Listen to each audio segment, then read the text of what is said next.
Y contigo nos íbamos a centrar en lo que tiene que ver con la discriminación que se sigue dando, sigue ocurriendo, pero no es solamente un tema de que se siga dando, sigue ocurriendo, sino que pasa mismo dentro de las personas infectadas, ¿verdad? Sí, en general. Yo creo que el VIH, de lo que fue desde los 80, ¿no? Ha cambiado muchísimo, ¿no? De pensar en una enfermedad mortal a pensar en una condición, yo diría más bien tratable, una condición crónica, una condición que finalmente cuando vos tomás contacto con el virus, recordemos que el virus de la inmunodeficiencia humana es un virus que afecta a las defensas y por tanto vos quedás como más inmune a la posibilidad de infectarte, bueno, distintas cuestiones. Ha habido un desarrollo bien importante en lo que hace a la medicación y esto es sumamente importante recordarlo, sobre todo para la gente que tiene miedo a hacerse la prueba, porque todavía hay tanto prejuicio. Yo entiendo que evidentemente quizás sería interesante que habláramos más flojamente de este tema, sobre hay que hacerse la prueba, hay que hacerse el test. Estamos realmente, todas las personas que tenemos relaciones sexuales, que tenemos una vida sexual activa, estamos en riesgo. Y quitarle el peso y el miedo y el cuco y el tabú a la palabra riesgo. A ver, estamos en riesgo, sí, yo ahora vine en taxi y yo me pongo el cinturón, no, prolijamente, pero puedo elegir por ahí no ponerme el cinturón y me expongo a un riesgo, eso es evidente, ¿no? Y aunque lo uses te pones porque si choca el taxi... También te puede pasar, sí, o sea que aseguro lo llevaron preso, como por dicen. Por eso, ¿no? Entonces, hablando de que el riesgo como tal está en todas las acciones. Entonces yo lo que creo que de alguna manera el tabú, esta cosa de cuco respecto al VIH, que no, que qué va a pasar. Entiendo que evidentemente va a haber un cambio en la vida si el resultado finalmente nos da positivo. Yo no soy mucho de la idea de solamente centrarnos en las cuestiones de la prevención. La prevención es un factor sumamente importante en lo que hace a la vida sexual, por ejemplo, el uso del preservativo, pero cuando incluso trabajás en el tema de la vida sexual y el uso del preservativo, también es que tenés que trabajar muchas cuestiones que hacen al folclore uruguayo, al folclore, si vos querés, latino. Por citar un ejemplo, tenemos que trabajar mucho en cuestiones de género y machismo, cuando en las relaciones sexuales, por ejemplo, todavía muchos hombres tienen el poder dentro de la cama y negocian ellos o imponen ellos si se usa o no se usa el preservativo y ahí quedamos, ¿no?, las situaciones de desvalimiento en muchas mujeres que no se animan a negociar esto.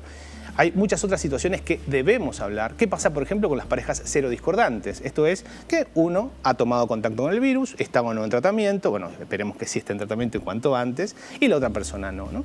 ¿Cómo se juegan estas cuestiones a nivel de lo doméstico? ¿Qué pasa con los hijos? ¿Qué pasa cuando una persona se infecta, ya tiene hijos? ¿O qué pasa si es una persona que está con el virus del VIH y quiere tener hijos, que es legítimo, quiere tener hijos en términos biológicos, no digo por adopción, ¿no?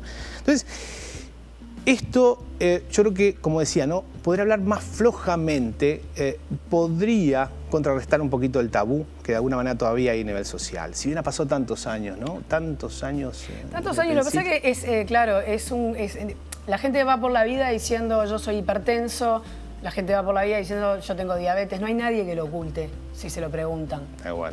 En cambio, ir por la vida diciendo yo tengo VIH es más complicado en esta sociedad. Sí, en esta sociedad.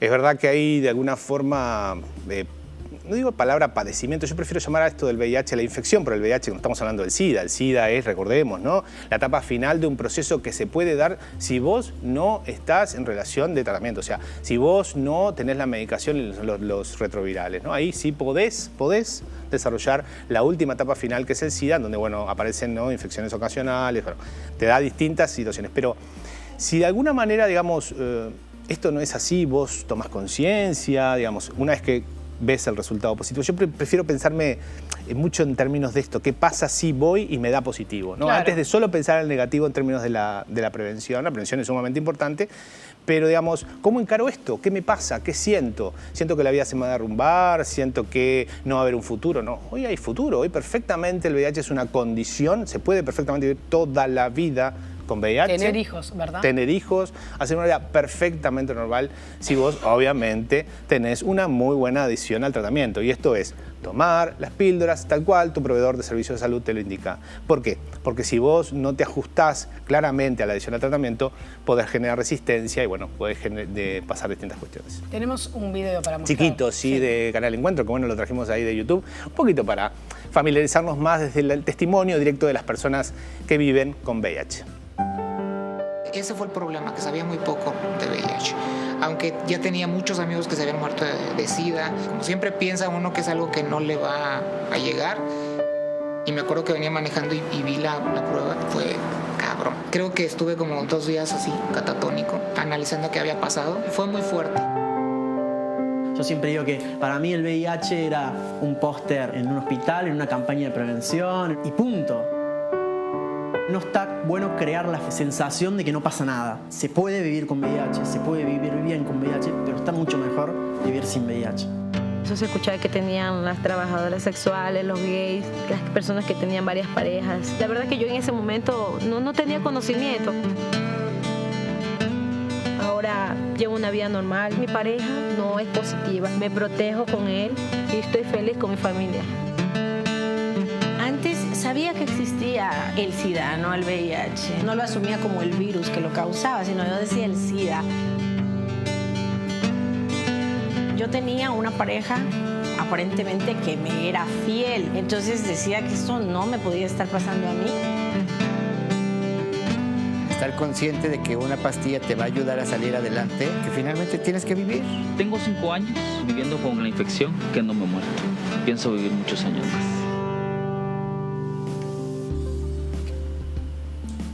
Bien, hemos vuelto. Hemos vuelto. Está bueno, los testimoniales siempre, ¿no? te dan como lo que decías vos, esa perspectiva de que, bueno, se puede vivir. Y recién hablábamos también, estaba pasando el tape del tema de los hijos. Yo te preguntaba bien, ¿no? ¿Cómo es? Sí, claro, no es cuando Rubén decía hoy, ¿se puede tener hijos? Sí, se puede tener hijos.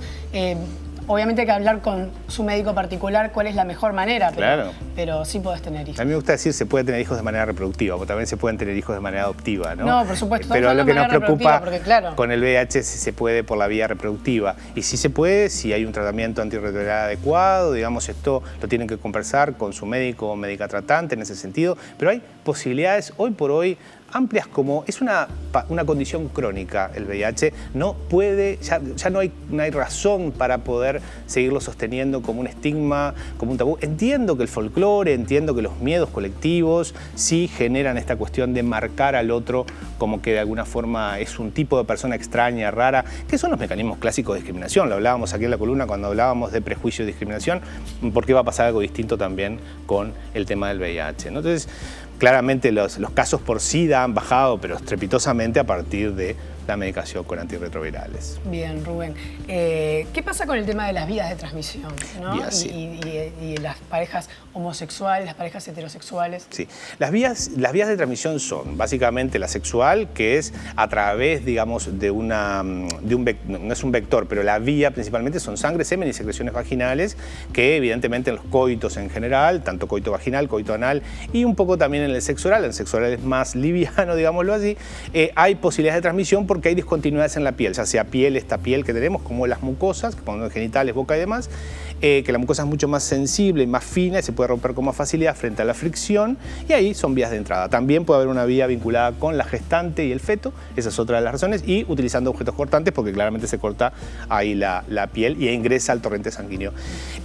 Respecto a las formas de prácticas sexuales, cada vez más se está heterosexualizando más la vía de transmisión, esto es de la relación hombre-mujer también, si bien por supuesto las vías de sexo de hombres que tienen sexo con hombre también sigue siendo una vía súper importante en lo que hace a esto, pero ya claramente hoy no hablamos de grupos de riesgo, hablamos de vías de transmisión. Todos y todas nos involucramos en esto y estamos expuestos a la posibilidad si es que tenemos una vida sexual activa. Bien, tenemos otro video, ¿verdad? Videíto simplemente para ponernos en clima sobre la discriminación y sobre estas diferencias que hacemos con el bendito VIH.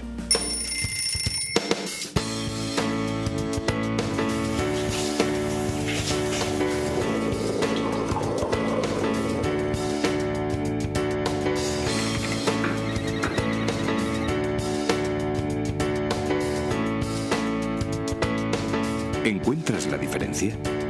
Carlos vive con VIH y Juan no. La diferencia la pones tú. Bien, video cortito, chiquito, pero como tú decías, ¿no? Se puede vivir exactamente igual que el de al lado, tomando la medicación, adhiriendo al tratamiento, que eso es súper importante remarcarlo y bueno. Eso. Y revisar los prejuicios, revisar qué me pasa con los vecinos, con las vecinas, qué me pasa conmigo mismo. Estas cosas evidentemente me pueden pasar a mí, le pueden pasar a un hijo, una hija, una pareja, a la abuela, al abuelo, aunque parezca inverosímil, también puede pasar. Así que no tiremos las cuestiones feas para afuera, porque también nos pasan a todos y a todas, así que quizá en esto de la empatía nuevamente y el podernos vincular más en red, capaz que nos ayude también a manejar mejor la discriminación por el VIH.